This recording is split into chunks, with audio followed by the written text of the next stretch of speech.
Assalamualaikum warahmatullahi wabarakatuh. Kembali lagi dengan saya Aditya di channel Bab Horor. Pada video kali ini saya akan melanjutkan cerita teror di Gunung Dempo Part 4. Makhluk-makhluk itu kini sudah mencapai tangga kayu. Dengan panik, Alpin menggeserkan tubuhnya yang kini sudah bisa digerakkan. Dan dengan panik, Alpin menendang-nendang makhluk itu. Pergi, pergi, tolong. Tapi sekuat apapun usaha Alpin, makhluk itu terus mendekat. Tangan-tangan dingin dan pucat mulai menarik kaki Alpin. Dan Alpin pun makin histeris karena hal itu. Lalu dari kejauhan, Alpin mendengar suara Bang Idan dan Anes yang memanggil nama Alpin. "Bang Idan, tolong!"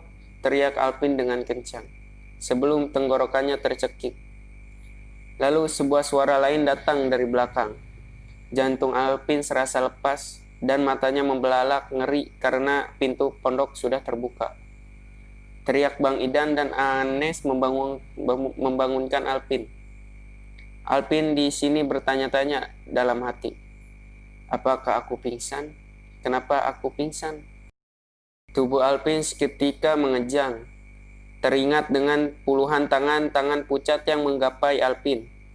Dan pintu pondokan yang terbuka. Alpin mulai merasa lega karena menyadari tubuh-tubuh itu sudah tidak ada. Tapi Alpin kembali ketakutan saat kesadarannya pulih. Karena Alpin kini gak duduk di balai pondokan, melainkan sedang duduk di akar sebuah pohon yang berada di pinggir jurang. Tubuh Alpin gemetar saat melihat ke bawah karena tidak tahu seberapa dalam jurang itu. Karena terhalang kabut tebal, Alpin pun melihat dari atas Bang Idan dan Anes yang sedang menuruni tebing dengan hati-hati. Di atasnya lagi, Alpin pun melihat teman-teman yang lain. Alpin kembali menangis dan terus memanggil Bang Idan. "Bang, kenapa aku ada di sini, Bang? Tenang, Dek, jangan panik, jangan bergerak," ucap Bang Idan sambil terus menuruni tebing. "Bang, tolong aku, Bang, aku takut." "Sekarang coba berdiri dan pegang pada akar yang menggantung itu," perintah Bang Idan sambil menunjuk salah satu akar. Dengan kaki yang gemetar, Alpin memberanikan diri untuk bergerak. Alpin menelan ludah saat melihat ke bawah. Karena dari dalam jurang banyak suara yang memanggil nama Alpin. "Terus, Dek, kau tempatkan kakimu di akar yang itu dan pegang pada akar yang ini," sambung Bang Idan dengan suara yang tegang. Dan Anes pun ikut menyemangati Alpin agar Alpin bisa selamat. Nafas Alpin mulai habis dan ototnya mulai lelah karena takut dan tegang. Alpin pun merasa kedinginan karena angin yang bertiup dari jurang. Lalu samar-samar Alpin mendengar suara-suara dari dalam jurang. Alpin pun sempat melihat ke arah jurang tapi dia tidak melihat apapun. Yang terlihat saat itu hanya kabut tebal yang bergerak terbawa angin. "Dek, jangan berhenti, tetap fokus," suara Bang Idan menyadarkan Alpin. Tapi baru saja Alpin akan bergerak, suara itu muncul kembali. "Alpin, tolong Alpin, jangan tinggalkan kami." Telapak tangan Alpin mulai basah dan jari-jarinya gemetar karena suara meminta tolong dan tangisan yang menyayat hati semakin mendekat. "Bang Idan, tolong, Bang. Aku takut, ada suara-suara yang memanggil aku." "Naik terus, Dek, jangan kau dengar. Cepat naik," jawab Bang Idan dengan suara yang semakin tegang. Sementara yang lain ikut menyemangati Alpin. Alpin menarik napas panjang dan mengumpulkan tenaga sambil berusaha tak mendengarkan suara-suara yang makin mendekat. "Ayo cepat, Dek, kamu bisa," terdengar suara Bang Idan yang menyemangati. Alpin mulai menggapai akar yang ditunjukkan oleh Bang Idan. Dari atas, Bang Idan dan Anes berusaha menggapai Alpin.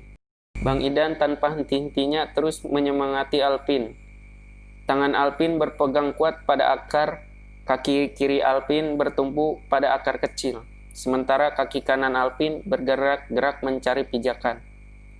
Dengan satu gerakan, tangan Bang Idan menggapai tangan Alpin. Anes dengan cepat ikut membantu memegangi tangan kiri Alpin. Tiba-tiba Alpin merasakan ada banyak tangan dingin yang menyentuh betisnya dan mulai menarik kaki Alpin. Alpin, ikut kami Alpin. Alpin semakin histeris. Dia berteriak minta tolong ke bapaknya, Bang Idan dan yang lainnya. Pak, tolong Pak. Bang Idan, tolongin aku Bang. Sementara itu, tangan-tangan dingin itu kini sudah mencapai baju dan mulai menarik baju Alpin. Dan dengan sekuat tenaga, Alpin mulai menggibas-gibaskan kakinya agar tangan-tangan dingin itu melepaskan cengkramannya. Tapi tangan-tangan dingin itu seakan melekat pada Alpin. Bang Idan terus berteriak menyemangati Alpin. Jangan lepaskan tangan abang. Naik terus dan jangan lihat ke bawah. Tapi kini muncul suara yang Alpin kenal. Suara itu berasal dari bawah. Dan ternyata itu adalah suara Bang Idan. Jangan percaya, cepat lepaskan tanganmu, Dek. Mataku membelalak ketika melihat ke bawah. Tangan-tangan dingin yang menarik kakiku berubah menjadi tangan Bang Idan dan teman-teman yang lain. Alpin kaget dan bingung. Dia tidak tahu mana teman yang asli dan dari atas kembali terdengar teriakan Bang Idan. Jangan kau dengarkan, Dek. Dengarkan suara abang, jangan dengarkan suara yang lain. Di sini Alpin hampir mati ketika melihat asal suara barusan. Awalnya yang di atas adalah Bang Idan dan Anes. Kini berubah menjadi kakek dan nenek yang ada di pondok tadi. Dengan panik, Alpin memberontak ketakutan berusaha melepaskan tangannya. Ketakutan Alpin semakin menjadi-jadi.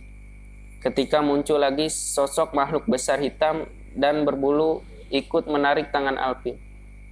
Lepaskan! Tolong, teriak Alpin dengan histeris.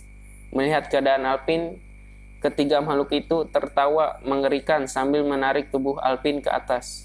Sementara dari bawah terdengar suara Bang Idan dan yang lainnya meminta Alpin untuk kabur. Alpin pun memberontak, kakinya mulai menyepak-nyepak. Berusaha kabur, tapi usaha Alpin sia-sia. Alpin malah ditarik semakin ke atas. Alpin pun mulai kehabisan tenaga. Tubuhnya mulai lemas. Tapi Alpin tak mau berhenti dan terus memberontak. Nenek itu tertawa cekikikan. Suara tawanya terdengar menggema menembus hutan. Tubuh Alpin menggelepar melawan ngeri saat tangan besar berbulu merangkul tubuh Alpin dari belakang dan menariknya ke atas, di mana lebih banyak sosok. Tubuh Alpin menggelepar melawan ngeri saat tangan besar berbulu merangkul tubuh Alpin dari belakang dan menariknya ke atas, di mana lebih banyak lagi sosok-sosok dengan bentuk yang tak karuan. Bibir Alpin bergerak lemah, mengeluarkan suara minta tolong, tapi suara itu cuma bisa terdengar oleh Alpin. Bayangan Alpin teringat kepada sosok tubuh tanpa jiwa di ladang kubis.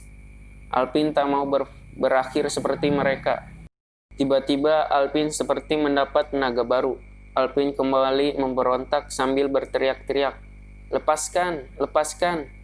Sekarang sang kakek yang tertawa melihat perlawanan Alpin.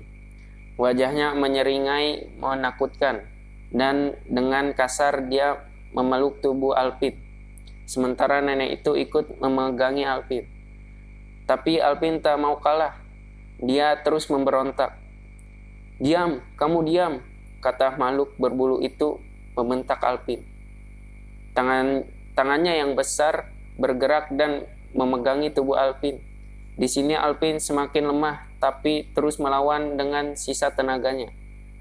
Sementara teriakan Bang Idan yang lainnya menggema di dinding jurang. Lepaskan teman kami, lepaskan, kata Anes dengan suara yang panik. Saat Alpin melihat ke bawah, Alpin melihat Bang Idan dan Anes sedang memanjat dinding jurang. Mimik wajah Bang Idan terlihat takut. Alpin memandangi mereka tanpa harapan apapun, karena Alpin sudah pasrah dan menutup matanya. Dek, sadar dek, buka matamu. Suara itu terdengar hangat dan menenangkan. Lalu sebuah tepukan tangan lembut pada pipi Alpin dan diikuti suara, sadar dek, buka matamu, ini Bang Idan. Walau berat, Alpin berusaha membuka matanya. Dan Alpin melihat Bang Idan sedang memeluk Alpin. Wajah Bang Idan terlihat panik dan air mata terlihat keluar dan membasahi kedua pipinya. Dek, istighfar dek, nyebut dek, coba kau tengok. Ini teman-temanmu, ucap Bang Idan sambil menunjuk yang lainnya. Alpin tertegun tak bereaksi. Dalam hati Alpin bilang, benarkah ini Bang Idan asli yang memelukku? Pelan-pelan Alpin memalingkan wajahnya dan mulai melihat ke arah jurang. Tapi tak terlihat siapapun selain kabut. Tapi telinga Alpin menangkap suara teriakan Bang Idan dari arah bawah, meminta Alpin untuk kabur dan menjatuhkan diri ke jurang. Alpin bingung yang mana yang benar dan yang harus dipercaya.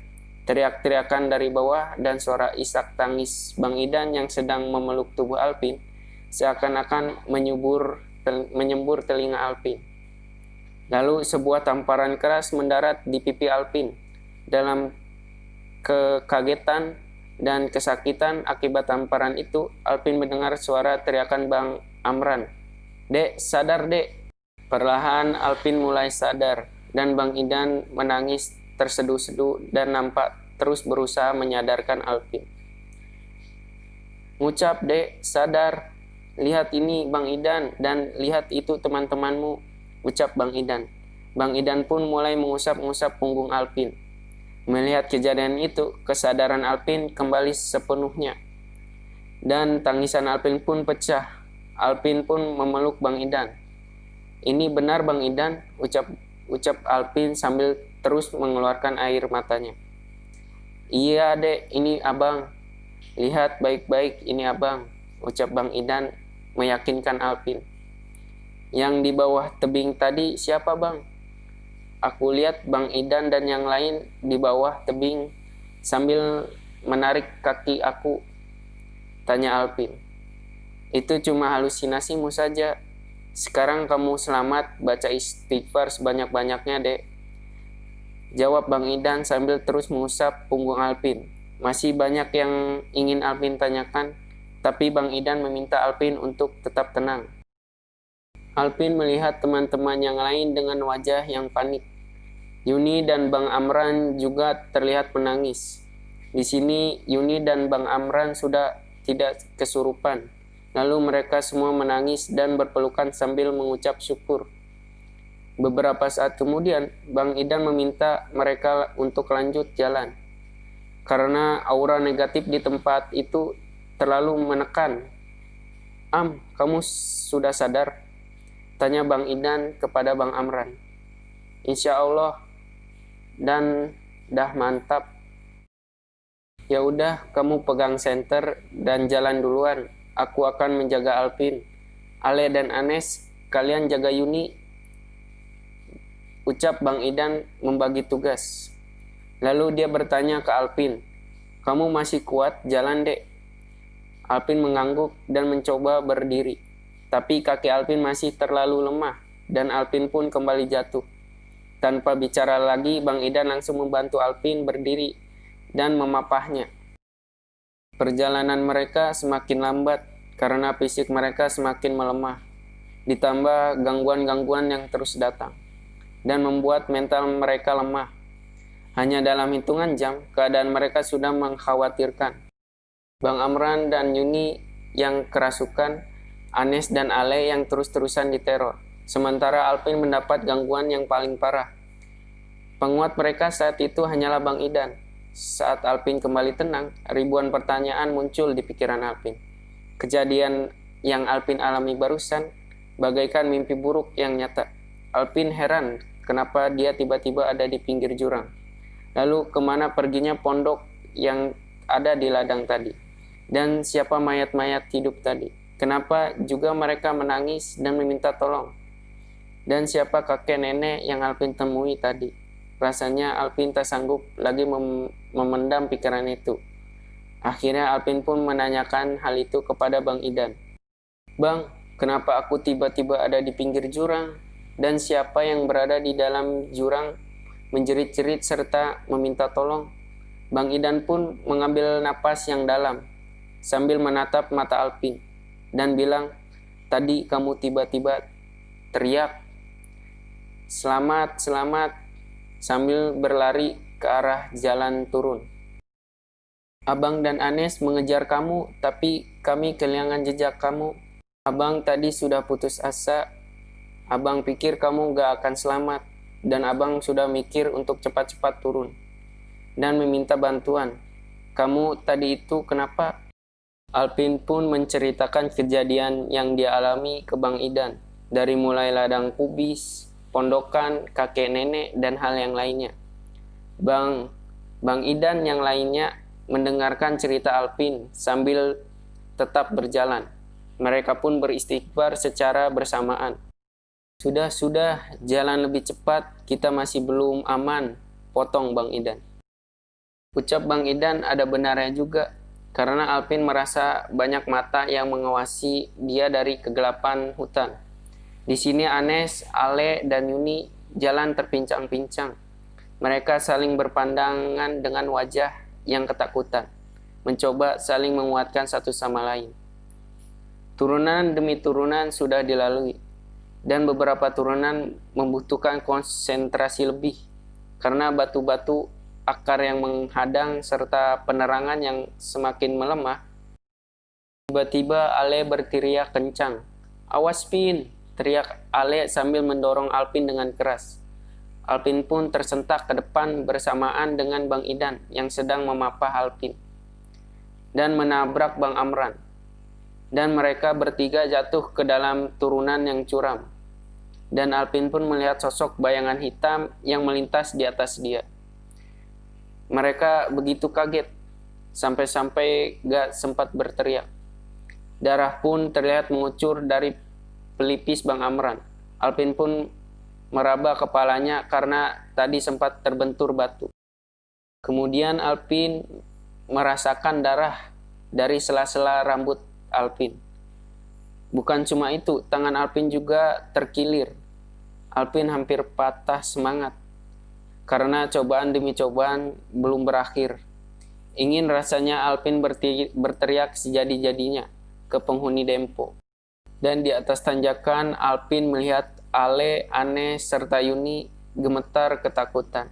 Bang Idan pun langsung memeriksa luka Alpin dan mulai menenangkannya.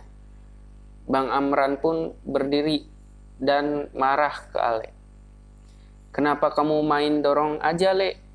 Ale pun menjawab dengan terpatah-patah karena Ale pun masih shock dan ketakutan. Tadi ada makhluk hitam yang akan menerkam Alpin. Jadinya secara spontan aku dorong Alpin. Maafkan aku, Bang. Mendengar jawaban Ale, Alpin langsung lemas. Bang Idan pun langsung memandangi Alpin, lalu memberi aba-aba agar kembali bergerak. Setelah kejadian tadi, mereka menjadi lebih berhati-hati. Tiap kali mereka melewati turunan, mereka melihat ke belakang untuk memastikan tak ada bahaya. Beberapa saat kemudian, Bang Amran meminta untuk beristirahat. Saat mereka istirahat, Bang Idan bertanya ke Alpin, "Pin, ini ada yang gak beres. Abang perhatikan kamu yang paling banyak diincar. Apakah ada sesuatu yang kau tutupi?" Alpin pun kaget mendengar pertanyaan Bang Idan. Mulut Alpin gelagapan. Alpin bingung harus jawab apa. Melihat Alpin gelagapan, Bang Idan kembali bicara. "Abang gak marah, Pin. Ada apa ini sebenarnya? Mungkin jika kamu jujur, kita semua akan selamat." Selain bertanya ke Alpin, Bang Idan juga bertanya ke yang lainnya. "Ayo semuanya, kalau ada sesuatu jangan ditutup-tutupi. Kita harus jujur." Mereka semua menunduk mendengar suara tegas Bang Idan. Tapi Bang Idan terus menatap mereka dan menunggu sebuah jawaban. Jantung Alpin berdetak kencang dan Alpin pun mulai menangis. Semuanya memandanginya. Saat Alpin mulai bicara, Bang Idan, "Teman-teman semuanya, maafkan aku. bukan maksudku untuk berbohong, kata Alpin sambil sesekali mengusap air mata. Bohong apa, Pin? Kata Bang Idan sambil menatap Alpin. Aku dilarang naik Dempo oleh kedua orang tuaku, tapi aku nekat. Aku berbohong pada mereka kalau aku mau ke rumah Om. Astagfirullahaladzim, kata Bang Amran sambil nada marah. Tangis Alpin makin tak terbendung. Aku juga berbohong pada kalian, Bang. Maafkan aku menyesal, Bang. Alpin menjawab sambil seguk-segukan. Bang Idan menarik napas panjang, sementara Bang Amran semakin emosi dan suaranya pun semakin meninggi. Benar kataku, dan ada yang tidak beres. Ayo, siapa yang mau jujur? Kata Bang Amran bertanya kepada semua orang.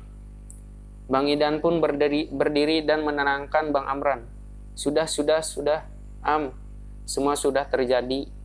Dan jangan saling menyalahkan. Lebih baik jadikan ini pelajaran. Mendengar ucapan Bang Idan, mereka semua mengangguk. Bang Idan pun kembali bicara. Kalau hendak naik gunung, wajib dapat izin orang tua. Kalau tidak diizinkan, ya udah jangan berbohong. Dempo nggak akan kemana-mana. Dempo akan menunggu sampai kita siap.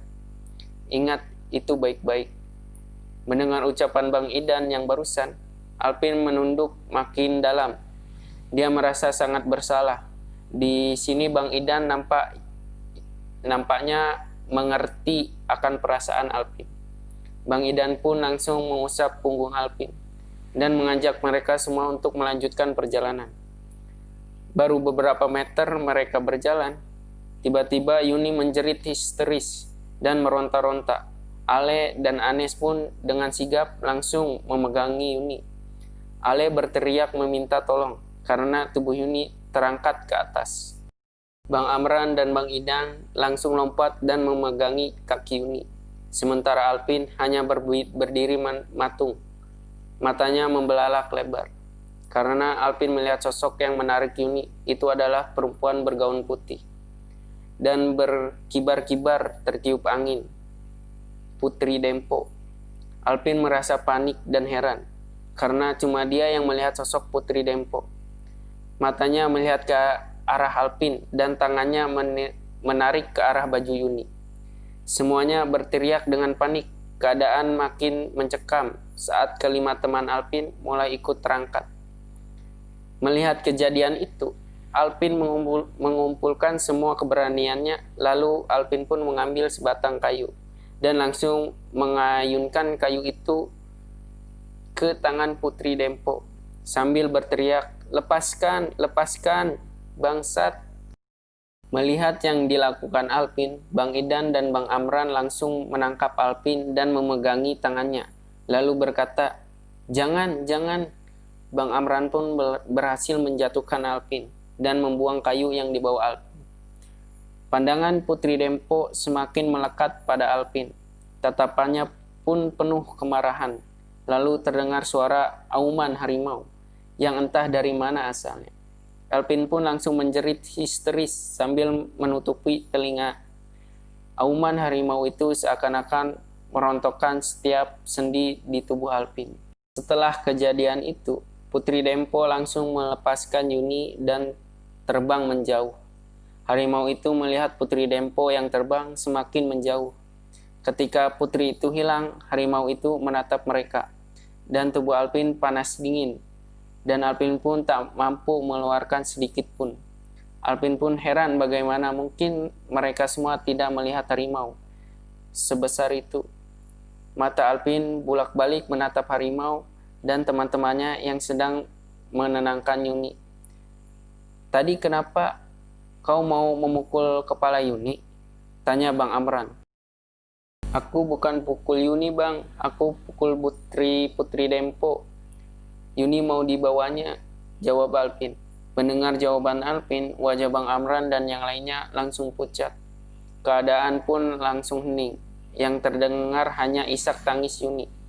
Bang Idan bertanya ke Yuni, "Tenang, Di. Tenang, kamu tadi kenapa?" Ada bayangan hitam mau masuk ke badanku, Bang. Aku takut, jawab Yuni sambil menenggelamkan wajahnya di antara lututnya. Bang Amran menatap Alpin dan mengucapkan terima kasih dan meminta maaf karena sudah menuduhnya yang enggak-enggak. Bukan aku, Bang. Putri itu pergi karena ada sepasang harimau yang muncul dan meraung, kata Alpin sambil menunjuk kedua harimau itu. Mereka semua kaget dan waspada serta mencari-cari keberadaan harimau tersebut. Sudah hilang, Bang. Yang tinggal hanya Putri Dempo itu. Dia masih mengawasi kita, bisik Alpin. Bang Idan langsung berdiri dan mengajak untuk lanjut jalan. Dan Yuni pun dipapah oleh Ale dan Anes. Cepat, cepat, tinggalkan tempat ini, ucap Bang Idan. Mereka pun terus jalan dengan diam, tanpa berbicara. Hanya sesekali Bang Idan berusaha mengabsen nama mereka. Alpin berjalan dengan tangannya yang diapit Bang Idan. Alpin pun di sini ketakutan dan tangannya bergetar. Bang Idan yang merasakan bertanya ke Alpin. Ada apa, Dek? Putri itu masih mengikuti kita, bisik Alpin. Mendengar jawaban Alpin, Bang Idan pun menarik napas dalam-dalam dan kelelahan terlihat dari wajahnya. Jangan lupa terus berdoa, mungkin Putri itu menunggu saat pikiran kita kosong, ucap Bang Idan. Alpin pun cuma diam, tak berani berpendapat. Karena yang tidak diketahui Bang Idan sejak tadi, harimau-harimau itu juga masih mengikuti mereka di balik pepohonan. Beberapa kali Alpin melihat sekelebatan berwarna loreng emas di semak pepohonan. Alpin dan ketiga temannya sudah mencapai batas. Cukup satu kejadian lagi, mungkin mereka akan kalah. Tapi yang paling Alpin khawatirkan justru keadaan Bang Idan. Karena sepanjang perjalanan turun yang penuh teror ini, tak terlihat sedikit pun tanda menyerah di matanya. Lalu cobaan itu datang lagi, karena tiba-tiba Bang Amran menghentikan langkahnya. Mereka semua langsung tahu apa yang akan terjadi dan menunggu hal apa lagi yang akan mereka alami. Bang Idan langsung waspada dan menengok ke Yuni. Saat itu Bang Amran tiba-tiba berlari dan melompati turunan terjal dengan sekali gerakan. Melihat kejadian itu, Alpin melongo sementara Bang Idan merasa kecolongan. Langsung lari ngejar Bang Amran sambil berteriak, "Am, hati-hati Am, jangan lari, bahaya." Mereka berdua terus berlari hingga hilang dari pandangan Alpin. Di sini Yuni tiba-tiba pingsan. Mereka pun langsung mengangkat dan bergerak perlahan. Kelelahan fisik dan mental yang mereka alami sudah di ambang batas. Bahkan untuk panik pun mereka tak mampu. Lalu Alpin melihat Bang Amran. Dia sedang berdiri dengan sikap songak. Teriakan-teriakan Bang Idan seakan tak dirasanya. Kemudian Alpin pun menyadari apa yang sedang dihadapi Bang Amran, yang sedang kesurupan. Di depan dia tampak 10 pendak. Alpin lega dan air matanya mulai mengalir. "Kami selamat, terima kasih ya Allah," ucap Alpin dalam hati. Mereka semua mendadak lemas saat mendengar suara Bang Amran yang menggelegar. "Tidak ada yang boleh naik malam ini. Pergi kalian semua." Para pendaki itu diam dan terus memperhatikan gerakan Bang Amran. "Kalau masih ada yang nekat, kalian terima akibatnya nanti." Pendaki-pendaki itu seakan tahu apa yang mereka hadapi. Salah seorang dari mereka meminta yang lainnya untuk duduk bersila, sementara dia tetap berdiri dan membungkuk sopan pada Bang Amran. "Kulihat mereka semua duduk bersila dan komat kami.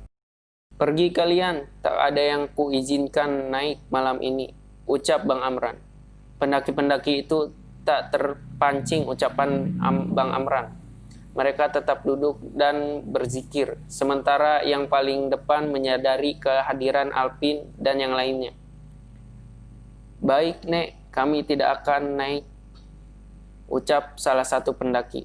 Pergi kalian, ucap Bang Amran. Kami akan pergi, Nek, tapi izinkan kami membawa mereka, Nek, jawab pendaki itu sambil menunjuk ke arah Alpin. Tidak, mereka semua akan kami bawa. Pergi kalian, atau kalian akan menyesal, ucap Bang Amran. Pendaki yang paling depan itu nampak memberi aba-aba untuk menjatuhkan Bang Amran, dan yang lainnya menolong mereka. Auman harimau kembali terdengar. Kemudian Alpin merasakan tangan-tangan pendaki itu memapa Alpin dan membawanya turun. Saat mereka sampai di ladang warga, azan subuh pun berkumandang. Lalu mereka tiba di sebuah rumah panggung. Si pemilik rumah ditemani beberapa jagawana yang menolong mereka. Hari pun sudah terang saat Alpin membuka mata, dan di sebelah Alpin terbaring teman-temannya. Selain Bang Idan, yang lain masih belum sadar. Tatapan mata Bang Idan nampak kosong dan kelelahan terpancar jelas di wajahnya. Rasa hormat Alpin ke Bang Idan tumbuh berlipat-lipat, karena tanpa Bang Idan mereka tidak akan selamat dari cengkraman penghuni Dempo. Perhatian Alpin teralihkan saat tuan rumah menyambut tamu yang baru datang. Alpin pun mendengar sedikit obrolan mereka, dan ternyata itu beberapa pendaki. Alpin menduga rumah ini adalah base camp bagi yang ingin mendaki Gunung Dempo. Dari suara-suara yang Alpin dengar, sepertinya ada beberapa orang juga yang sedang berkumpul di depan.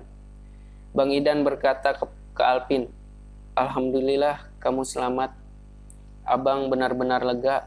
Abang gak tahu harus ngomong apa ke orang tua kalian kalau terjadi apa-apa." Alpin memegang tangan Bang Idan dan benar-benar berterima kasih. Lalu Bang Idan pun mengajak Alpin cuci muka dan menemui orang-orang di ruangan depan.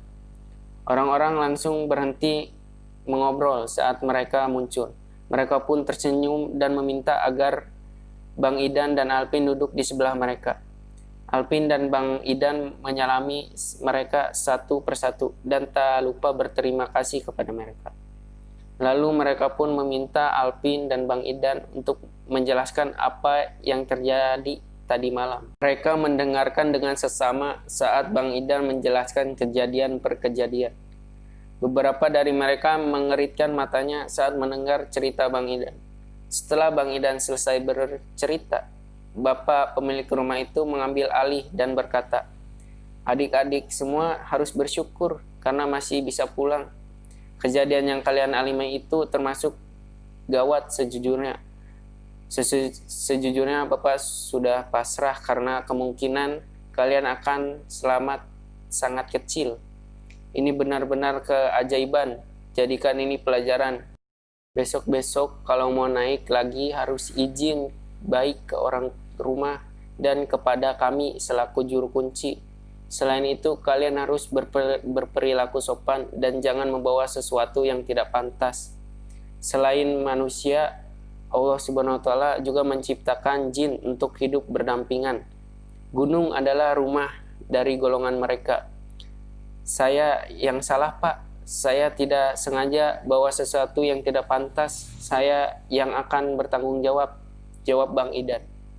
Lalu bapak itu mempersilahkan yang lain untuk berbicara, dan ucapan mereka membuat Alpin kaget. "Tidak ada air bah di pelataran," kata mereka. Alpin dan Bang Idan saling bertatap heran. Belum sempat Alpin bicara, orang itu meneruskan ucapannya. "Kalian tidak sendiri di pelataran. Ada tenda kami dan tenda anak Muhammadiyah yang tidak jauh dari tenda kalian. Betul, sore itu hujan, tapi tidak ada badai. Menjelang malam kami lihat kalian berteriak-teriak sambil meninggalkan tenda," ucap salah seorang dari mereka. Tenggorokanku tercekat mendengar ceritanya, mengingat badai dahsyat dan air bah yang menghancurkan tenda mereka. Tenda kalian masih ada, begitu juga dengan makanan kalian, serta kartu-kartu bergambar porno milik kalian. Melihat kartu-kartu itu, kami yakin pasti ada yang tak beres. beberapa dari kami mengejar kalian tapi kalian tak terkejar. Katanya, petir bang? Tanya Alvin. Tidak ada petir, jawab orang itu sambil menatap mata Alvin dengan dingin. Siangnya mereka diperbolehkan pulang ke rumah. Alvin sangat bersyukur akhirnya bisa selamat. Alvin menatap ruangan itu dan berkata dalam hatinya, ruangan ini, Gunung Dempo, dan semua pengalaman tak akan pernah kulupakan. Sebelum Alvin melangkah pergi, yang terakhir Alvin lihat di rumah itu adalah kalender bertahun 1992. Dan mereka pun pulang. Satu hari setelah pulang, Alvin mendengar Bang Idan dilarikan ke rumah sakit. Dan besoknya Alvin dikabari bahwa Bang Idan telah berpulang untuk selama-lamanya. Oke teman-teman, gimana cerita teror di Gunung Dempo? Jika kalian menyukainya, follow Instagram Bang Aras Anggoro. Link ada di deskripsi video. Dan jangan lupa untuk like, comment, share, dan subscribe. Sampai jumpa kembali di cerita selanjutnya.